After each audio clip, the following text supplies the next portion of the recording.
Hey, what's up, everyone? Welcome back to House of Footy. It's your boy Ray, and with me, I've got a full house. Welcome, Mac Good evening. and Gio. What is good, guys? We're at an early international break, and so today we'll be looking back at our preseason predictions and discuss how those have gone so far. Plus, we'll have a quick serious debate about some of the relevant footy topics around right now. Before we get into it, don't forget to follow us on our social media, both on Twitter or X, whatever you call it nowadays, and Instagram. Our handle is at @house_of_footy. Also, don't forget to rate, review, and subscribe to us. We are on both Spotify and YouTube. And lastly, if you're free to get in touch with us via email, we love hearing from you guys, and we want you guys getting involved. Our email is houseoffooty@hotmail.com. But let's get straight into the first part, our quick preseason predictions. We're going to look back into that. And right now, we're going to start off with going around, each of us pick a prediction that you feel good about going into the season, and of course, how the first four games have played out. For me, I'm going to go with my notable crazy shit that's going to happen this season, and that is we're going to get a game that has 3 or more goals after the 90-minute mark. And just going to quickly bring it up here on soccerstats.com, and it looks like currently this year we've had 26% of all goals have taken place in the 76th minute towards the 90th minute, including extra time, of course. We've already had 2 extra time goals in our most recent game week with Arsenal and Man U, and it's a constant theme about those those added minutes at the end of the game, and of course those teams that are pushing for those game winners. And it feels like the drama and the narrative is there, so I definitely feel like we're going to get a game there this season that has 3 or more goals after the 90-minute mark. Of course, that's at the added time. I guess, what do you guys think about that? Have you guys been enjoying sort of the late drama that's been happening so far this season? I guess, Mac, what do you think? I've definitely enjoyed the most recent late drama from the most recent big game. Personally, for me, I've enjoyed that thoroughly. But no, I think this added time is very similar to the World Cup, where the amount of time wasting, it does of course impact the kind of the actual play of the game. But it's going to be tacked on at the end, that you can feel that that clock's going to go up, and it's 8-9 minutes. It brings a sense of we have more time, we have more capabilities for more change to happen for that last gasp winner.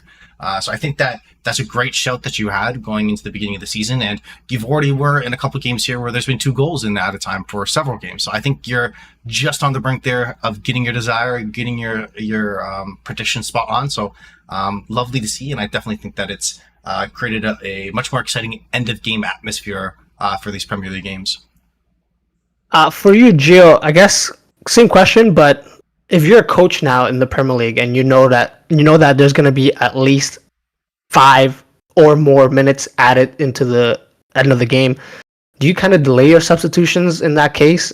Maybe if you're thinking of normally bringing your players on around the 70th minute mark, 65, give them like 25, 30 minutes of the game, would you consider delaying those substitutions given the fact that there's going to be more game time to be played? What are your thoughts on this added time business this season?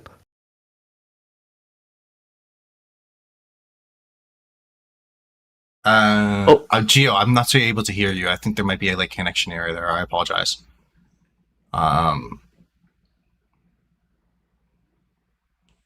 It's all good. Let me do mine. in terms of my predictions, while Gio's taking a look at his tech stuff there. Of course. In regards to my prediction that I actually feel great about, it's exact same category as you picked, and it's a little annoying. I don't like how that we have kind of a mind meld here. As regards to kind of notable mad-ish that could happen this season, and I think Eddie Howe to be sacked. I think that right now, there's been a lot of fans up in arms, and something we'll get to, between Chelsea and Manchester United. But if you look at the Premier table, guess who's below them, baby? Newcastle. Love to see it there. I know that their start of the season has been quite rough. And if you look at their upcoming games in the Premier League, they have Brentford, Sheffield United, Burnley, West Ham, Crystal Palace, Wolves. You think more than half of those should be free hitters? But guess what's also around the corner?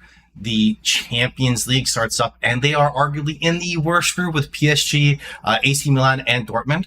So it's going to become rough times for them playing twice a week against good teams. So they're going to have to play the quote-unquote B squad against the Premier League. And if they're not able to pull out wins, I think by December, Eddie Howe could be in serious trouble, because that's when the Premier League starts to get tougher for them, where they have Arsenal, Bournemouth, Chelsea, and Manchester United. I know right now some of those games might not look so difficult, but at that time of year, they very well could be. Who knows? So I think that Eddie Howe is not under the hot seat yet, but I definitely think my notable mad-ish of him to get fired is now just potentially notable. So I think that we're getting closer again to my prediction being a little bit more realistic. So I'm very excited for that.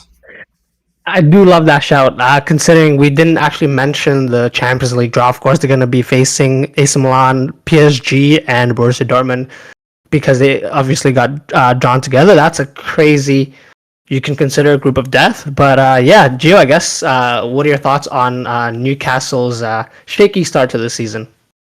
I don't think it's anything that anybody was expecting. Obviously, they had a tough couple of matches early on. But yeah, they, as fans of them last season, watching them play, watching that group kind of become more cohesive, we expect goals, but it doesn't seem like they're scoring all that many either. They only have just about 7 goals for. Brighton, for example, has a total of 12. So, you don't really expect that from Newcastle. You expect maybe them to be in the double digits by now. But again, like I said, they played some tough competition, so I wouldn't be too worried now. But yes, the added competitions do matter. But if I'm a Newcastle fan, I wouldn't be too worried now. These are good problems to have. And as long as it's happening early in the season, then it's all right. Things can be adjusted. Okay, so Gio's still feeling good about Newcastle, but Gio, what's something else that you feel good about for your preseason predictions? Yeah, so let's get into it. So, what I said was Marco Silva being sacked. One of the first managers being sacked. I still firmly believe that he is still up there. Again, they did come back and tie the City game, and then it simply just got out of hand. Of course, Tim Ream scored for them to equalize, but if we're talking about numbers, they are -6 in goal differential, and that's only competing with Everton, who's also on -6, Luton Town, who's on -7, and Burnley, who's on -8. And 2 of which are teams who just made it to the Prem. So obviously, I don't think you can expect much. And then Everton was another team who was on the brink of relegation. So with that being said, I think his seat's definitely getting warmer. Couple more big losses or couple of even close losses, I think is going to be tough, because it doesn't seem like they can score as many goals as they could last season. Again, and then the whole drama with players not being able to leave at the window and things of that nature. I think with it all, I think there's just a lot of attention on them that they didn't typically have last season when they were kind of fighting the ranks and trying to get up on the table. So I think Marco Silva should be wary of his job. Wow, we have 2 predictions that you guys both feel good about for potential managers leaving their current roles. Wow, what a turn of events. But I guess, Mac, can you lead us now, I believe, to the pick that you are not feeling so good about, that you might want to change if you were given the opportunity? So this one's a little bit rougher for me, because it's a team that, I picked as my dark horse. We're like, I could see them having a very interesting year so far. And interestingly enough, they are last place with Burnley. I was very excited about them coming out the Premier League. They changed their system. I'm not that happy about it. Last year, going through the Championship, they very much played a 4-3-3, kind of dominated the midfield. And they've changed their structure since the signing of Sander Berg, and played with a 4-2-4 and try more of a pressing game. It hasn't gone so well so far, so I hope that Vincent Kompany does make it switch. I do think that they have the potential to turn the ship around, but them, along with Luton and Sheffield United coming up from the Championship to the Premier League, all have had it very, very rough. All of them combined have exactly 1 point combined between the 3 teams, so it's been a rough days for them.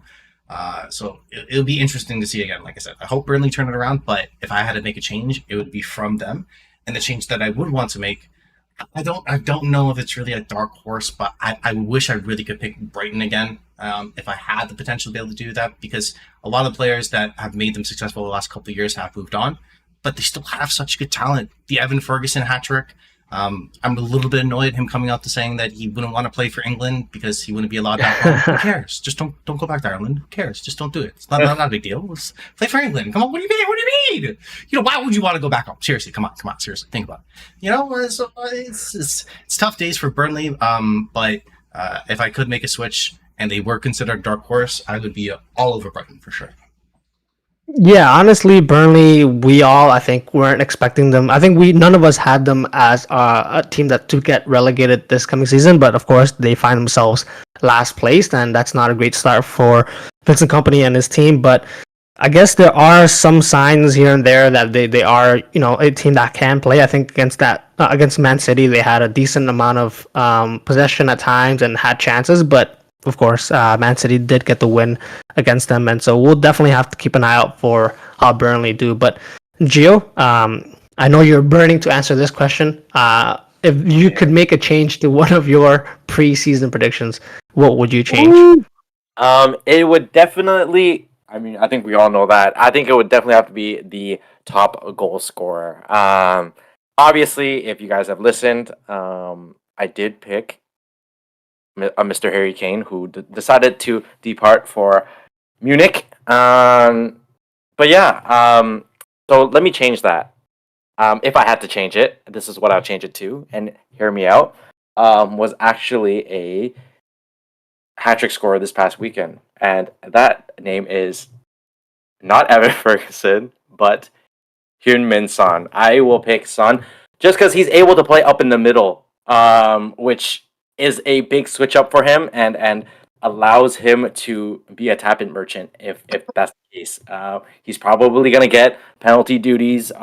So with that factored in, I think there's a very good chance he.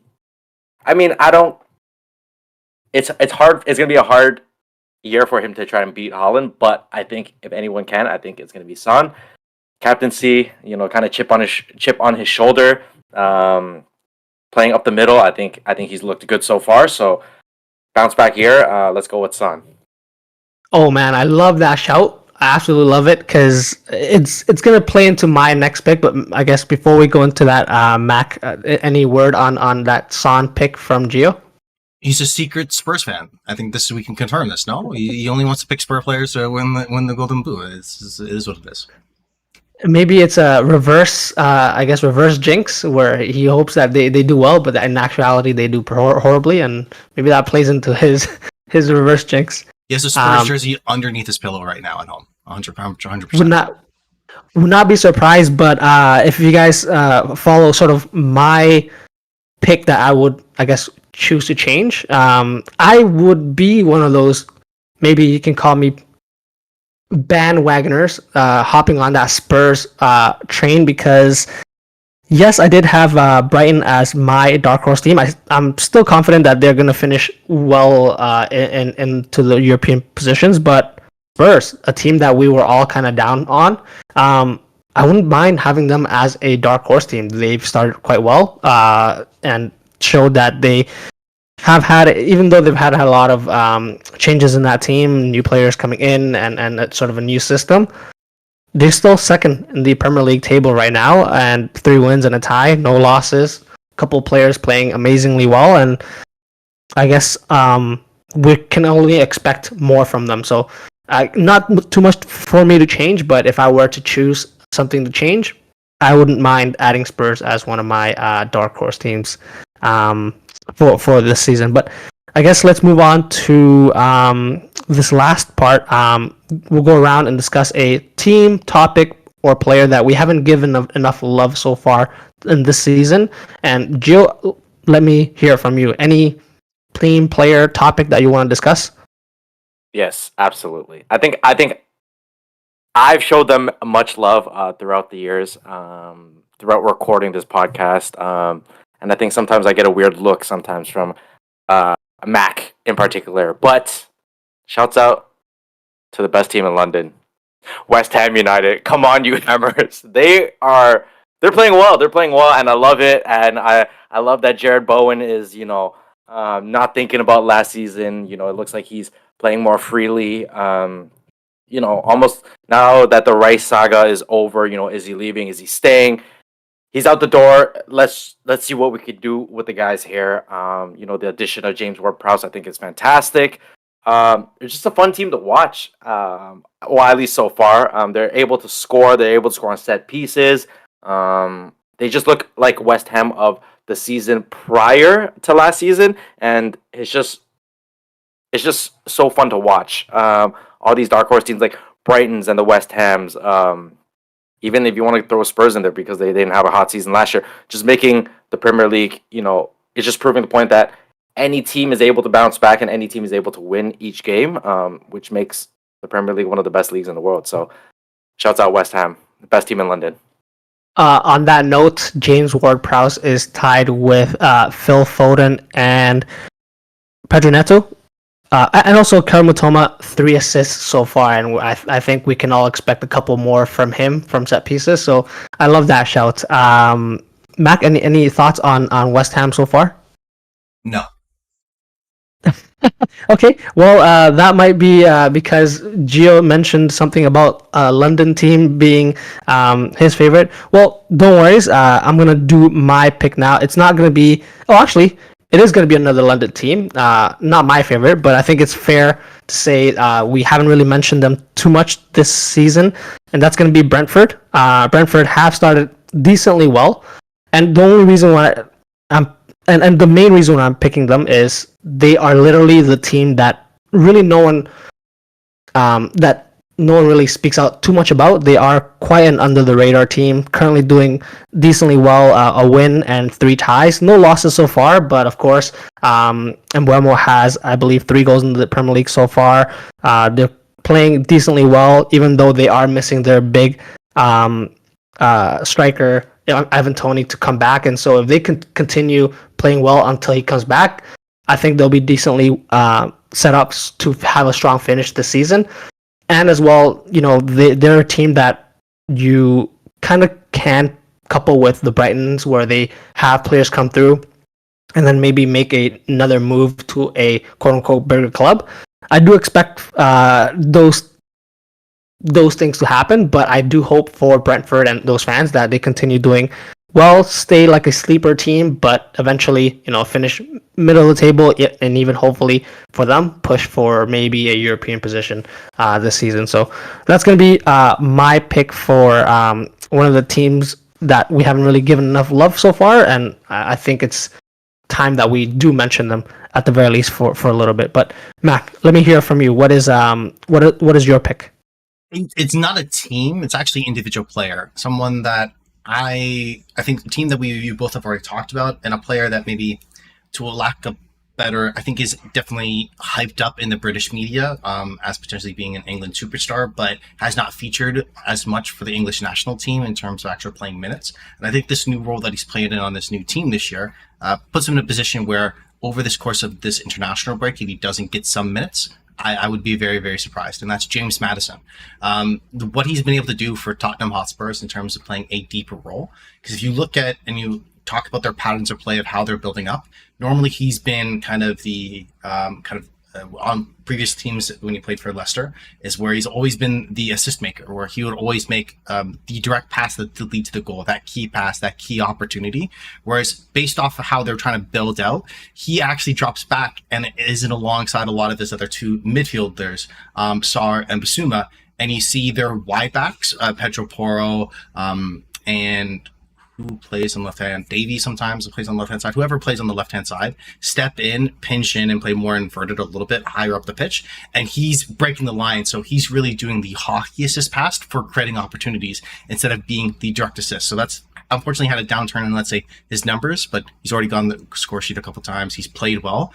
But I think the way that he's really the straw that stirs the drink of how this Tottenham team is building and breaking out, I think puts a different viewpoint on how you could potentially use him in a midfield for England. So I think that he's played very, very well. he's taken to Spurs like a duck to water.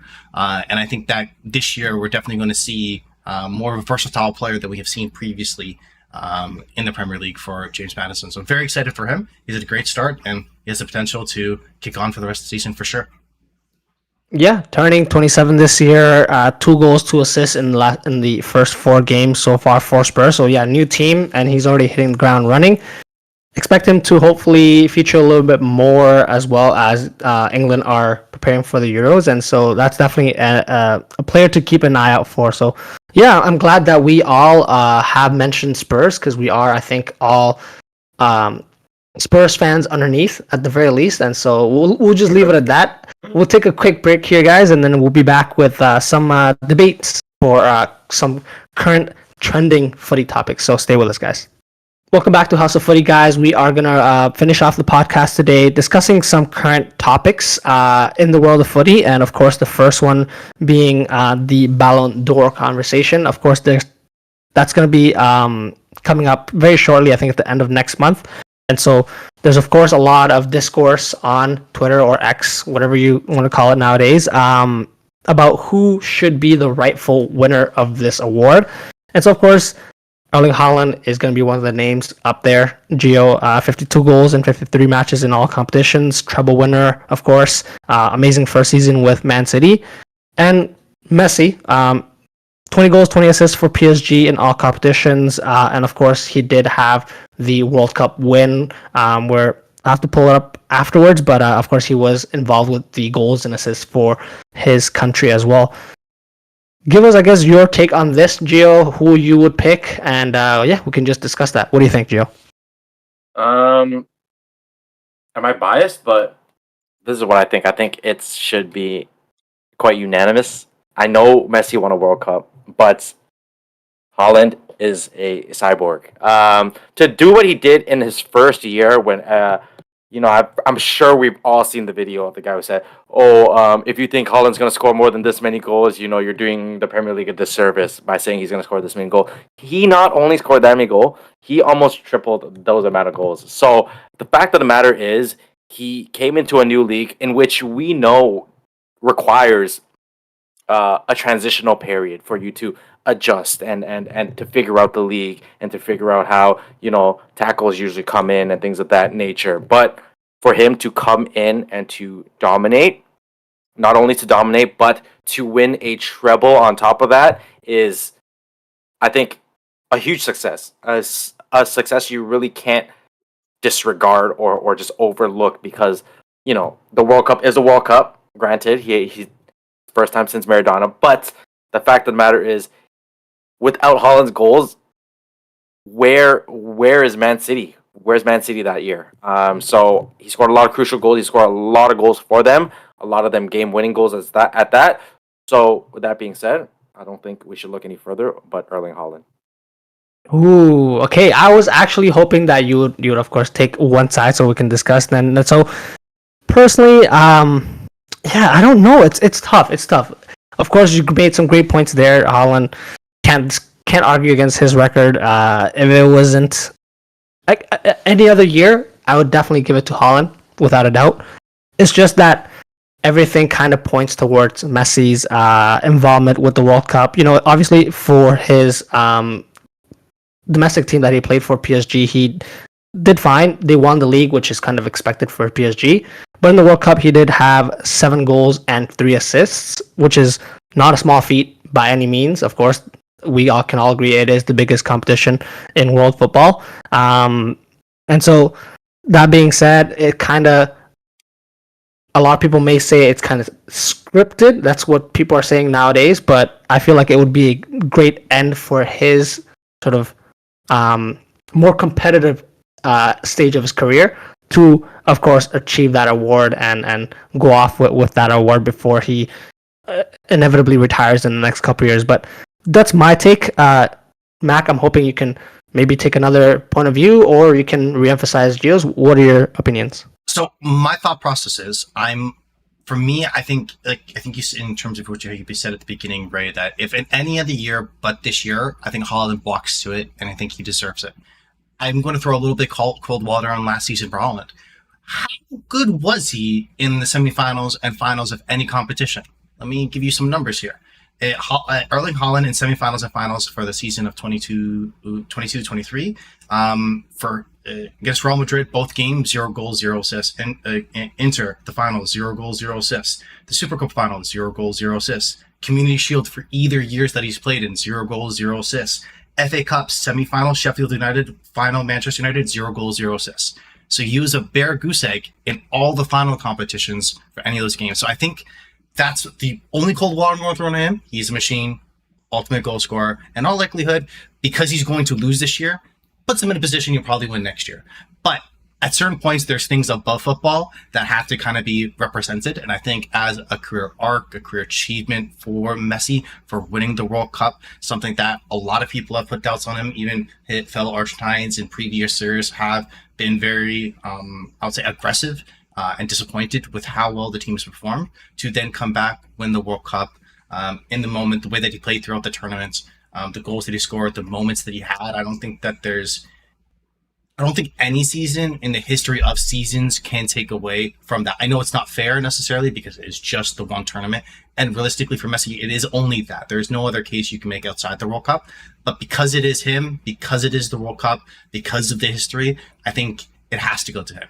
And this will put him at 8 Ballon d'Ors, which will, I think, fair to say is probably unbeatable. I can't see any situation for someone to dominate the stage in the way that he did, even with the rivalry he had with Ronaldo for that extended time period, to get 8 Ballon d'Ors if he does win it. So I think that puts him in the correct conversation, in my opinion. So I think it would be going to Messi.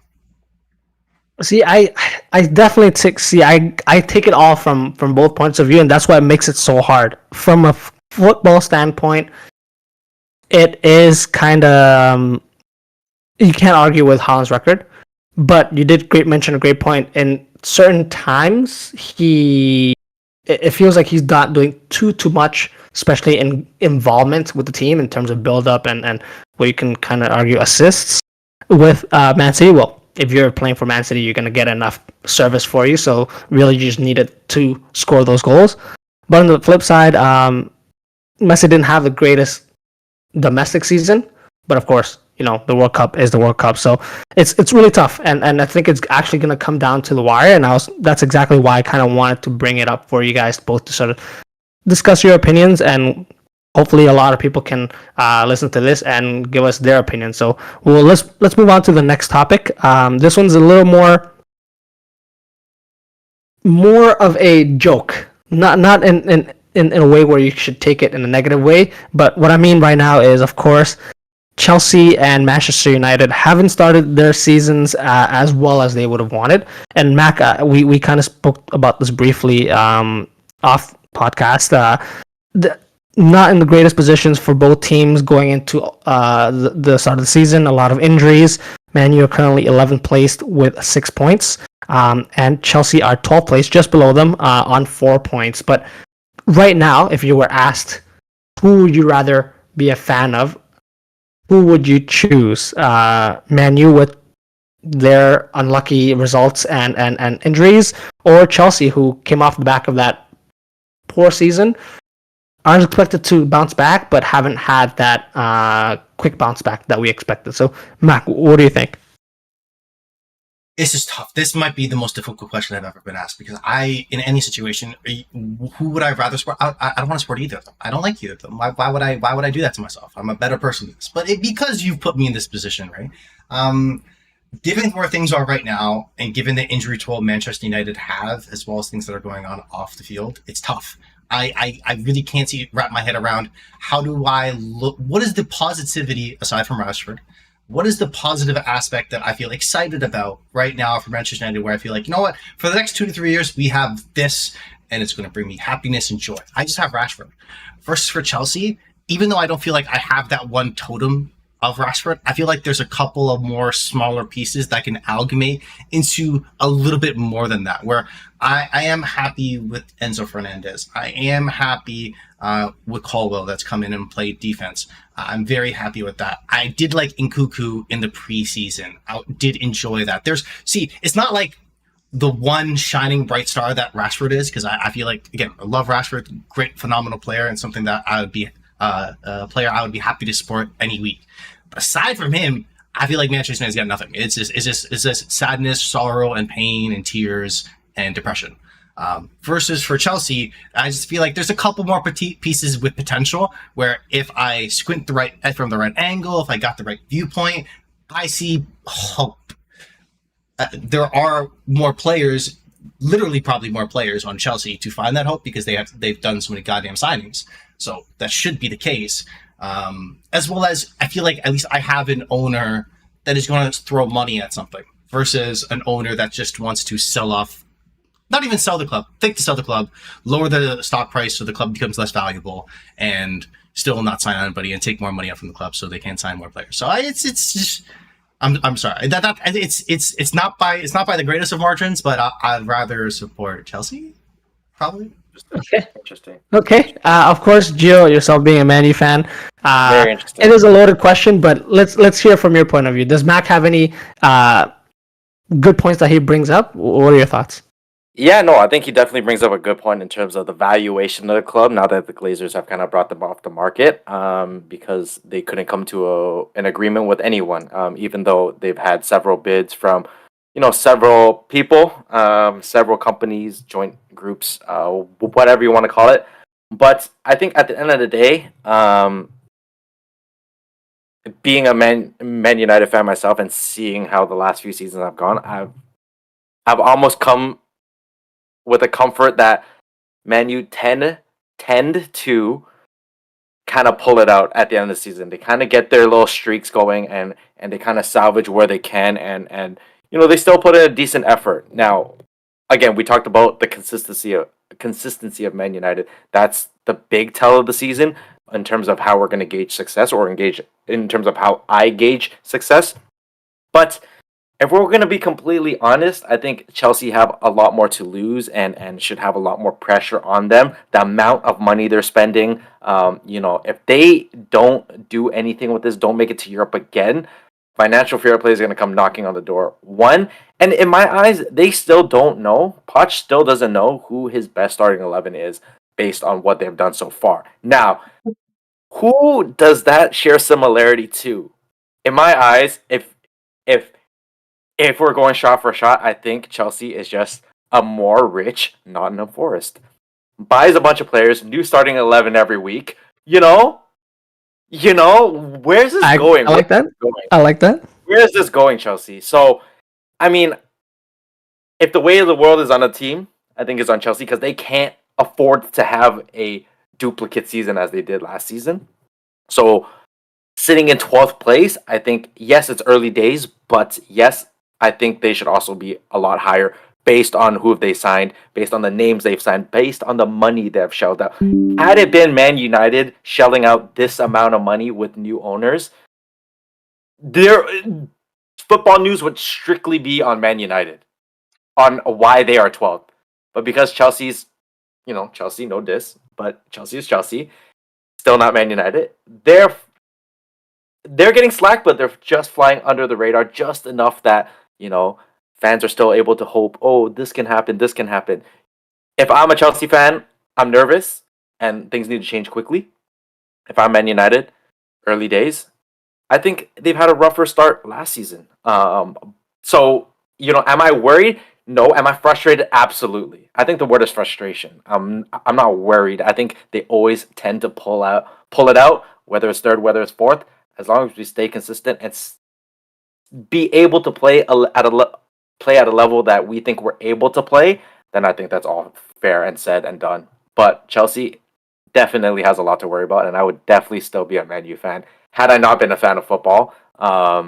If I were to pick the two teams right now, it's very interesting. Your undying support of Johnny Evans, Harry Maguire center back duo, I think is inspiring to me as a person. That gave me an aneurysm, by the way. I knew they were throwing the moment they said Johnny Evans is coming off the bench. He's like, Compare with who? Compare with who in 2023? Come on, guys. This is unacceptable. Unacceptable. I think that just to throw some encouragement into Gio's stance there, my favorite rumor that I saw on Twitter, I think it was earlier today, was that reports are that Enzo Fernandez is very upset with the direction of Chelsea and he's considering a move out. And my guy's been there for 2 minutes. Like, you know what I'm saying? Like, he's like, okay, it's from one of those regular football accounts. So who knows? There's any validity to it. Irrelevant. But you could see the situation where he was there at the beginning of of the depression, and he just wants to get out now because this, if it carries on to, let's say, if they are where they are right now in January, by next summer, I think I wouldn't be surprised if players are like that or looking like, why am I still here? If they still are where they are, right? Absolutely. But again, the difference is, I think people would want to sign Enzo Fernandez, right? Other big clubs. Ain't nobody signing Scott McTominay. Like, nobody. West Ham was like, no, thank you. We're okay. So I think, I think to pull that Scott McTominay name to compare Enzo Fernandez, I think you're just kind of like, slow your roll there. We know what they bring to the table. But to that point, just a devil's advocate. If Enzo were to leave Chelsea by next summer, they have abysmal of a season. Chelsea is still not in European football. Enzo's knocking on the door. Which stint was worse? Angel Di Maria at Man United or Enzo Fernandez? If they finish 10th and below again this season. Ooh. Di Maria didn't last a full season, right? He didn't even last a full season. If I remember correctly, he was gone one season. He did not last the full one. He did not play the full year, if I remember correctly. Am I crazy? He came in the summer, and I think he left the following summer. You might be onto something. But Man did finish in the top 4 or something like that. I wouldn't be surprised if it was that situation. He still finished in top 4, and he's like, I hate Manchester or England. I'm out. Right? I think. Which one's more poor because they didn't even get Champions League? Probably Enzo, but it's close. I think it's very close. It's very close. At least, I mean, I hope it happens so that stigma with the Angel Di Maria thing just. No. You don't want to have the worst of anything, right? You always want someone to have more worst. Like if you have the worst record, it's like the Charlotte Bobcats have the worst record in NBA season long history, and they're like everybody on that team is just cheering for someone to do worse than them. You know what I'm saying? So I get that. Just like also, Chelsea's saga with Lukaku was much worse than that of United's, in my opinion, and I strongly stand by that. So. Who knows? Maybe this Argentinian saga will be much worse as well. Honestly, it just sounds like a toxic work environment. And what I mean by this is you have those odd jobs where they're literally hiring as many people as they can, but you have someone who's been there in the position for maybe a few months, and they're supposed to be training the new people, but they don't even know what's going on.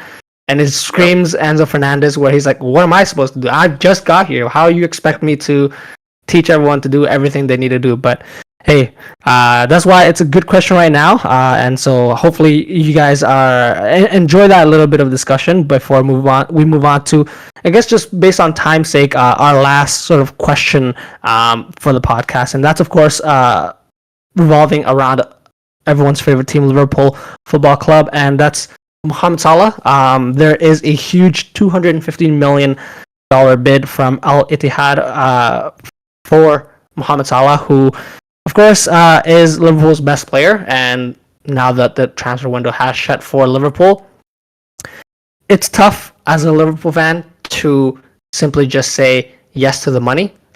If Salah does go, the number of goals seriously decreases for this season, and that attacking potency that I sort of based my predictions on that would carry Liverpool into a top 4 position would be in jeopardy. I don't think the goals would be as free-flowing, and of course, without your main talisman in the season where you really have to push back to get back into the top 4, everything really rides on that. And so if Salah does leave Liverpool, I think Liverpool would be in a very, very tough situation to pull through this season.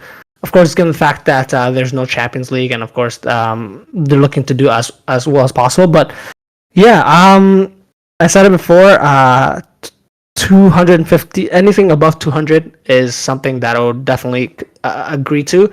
At this point in time, though, I am just going to, if I was Liverpool, in charge of saying yes or no, I would decline that offer at this point, because the money will always be there when they come in the next summer. It will probably still be in and around the $100 million range, and so I think what's the what you can gain from making the Champions League next season, compared to what you could possibly gain in terms of funding from that transfer, kind of outweighs that. So if I was calling the shots at Liverpool, I would decline the offer. But I'm curious to find out, Mac, what your take would be on that. If you were a Liverpool, I guess, executive, would you accept that transfer offer, considering, of course, Salah's age and what he does?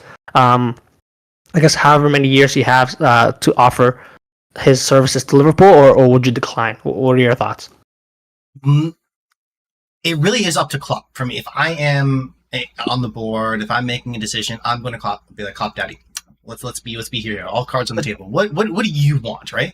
Because at the end of the day, I feel like you have one of the top 3 managers in the world managing your team, building a club culture, and you're talking about probably taking out one of his favorite players that he's coached and worked under.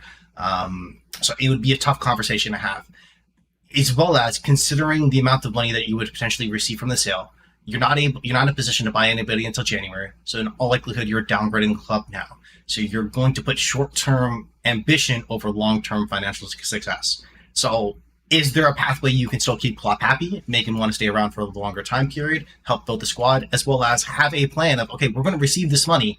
We're going to do A, B, C, D, E with this. Okay, none of these like being too poor to enter the Jude Bellingham conversation, stuff like that, because now you have the goods in the bank and you should be in the position to be a prime candidate, especially if you finish in the top 4 without Salah, to sign that next top tier player coming in. Could you theoretically be in the Mbappe conversation because you have so much money and the ties that Mbappe has briefly shown to Liverpool? You need to be in that realm of conversation if you're exiting a player like Salah and you still have Klopp as a manager. So from that perspective, if I'm a board member, it's what Klopp wants. Selfishly, if I'm that board member, I want Klopp to be okay to get rid of Salah, because that's a big price tag for a player that's aging, and you can do a lot with that money, like I've just talked about. So I would lean towards more of that aspect. Of course, I would always ask for more. I think, though, to take a step back, though, why the Saudi transfer window is still open is ridiculous. The fact that they get to continue to pillage other players' teams, and the Premier League doesn't have the ability to respond and still to kind of reinvest in the squad, I think is a little bit unfair. I know it's more of a European-based kind of transfer window system that's had, but if you have clubs coming from the outside doing this, it makes it tough. So I feel like there should be situations where the Premier League and European clubs look at a way to, if we're having a player leaving for X amount of money, we should be able to make that one more signing to replace, or something like that. There should be something, in my opinion, to kind of to work through this, because it's a little bit unfair that Liverpool are still under the hot seat and have no way to kind of manage things out. So yeah, that's my thoughts. Okay, interesting take. I guess same question to you, Gio. If you were a Liverpool executive, what would your take would be on this bid? 215 is a lot of money. That's A lot. 2 generational talents. That's a Holland, that's a Jude, that's a Declan Rice right there. But again, like you said, the window is closed, unfortunately, so it's not like they could have done anything with the 215 at the time being. But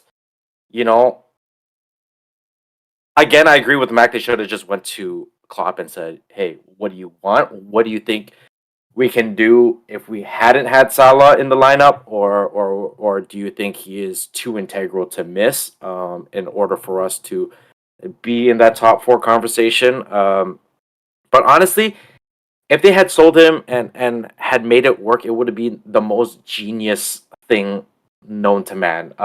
Make it work, reinvest in struggling teams in January and kind of pillage their players, because they know expiring contracts and things of that nature. We can pillage some good players from there and kind of make that. And but. If that were the case, that could have also worked out for Liverpool. But I think, like you said, I think I at the end of the day, I think I agree with you, is that the window is closed. There's not much we can do. I think that he could still be sold for in upwards of that 100 million mark if they came knocking at next summer. Mo Salah I think fits the build for sort of their poster boy very well. So I don't think they'll be scared to splash the cash there either. So yeah, I think the most important thing is making Champions League. So yeah, I think having your best 11 guys there is the most absolute necessary thing. So yeah, I think I agree with you. It's a good choice to keep for now. Okay, well, you heard it here from us guys. Those were our sort of quick debates on current trending topics, and so we'll definitely bring some more for you guys. This concludes our podcast for today, though. If you like what you heard, please like and subscribe to us on our social medias. That's at @house_of_footy. If you have any comments, suggestions, or general banter, get in touch with us via email as well, houseoffooty@hotmail.com. Next time you hear from us will be Tuesday of next week when we drop our next Evergreen podcast. But until then, peace out, Mac. Take it easy. Gio. Peace out, guys. See you soon.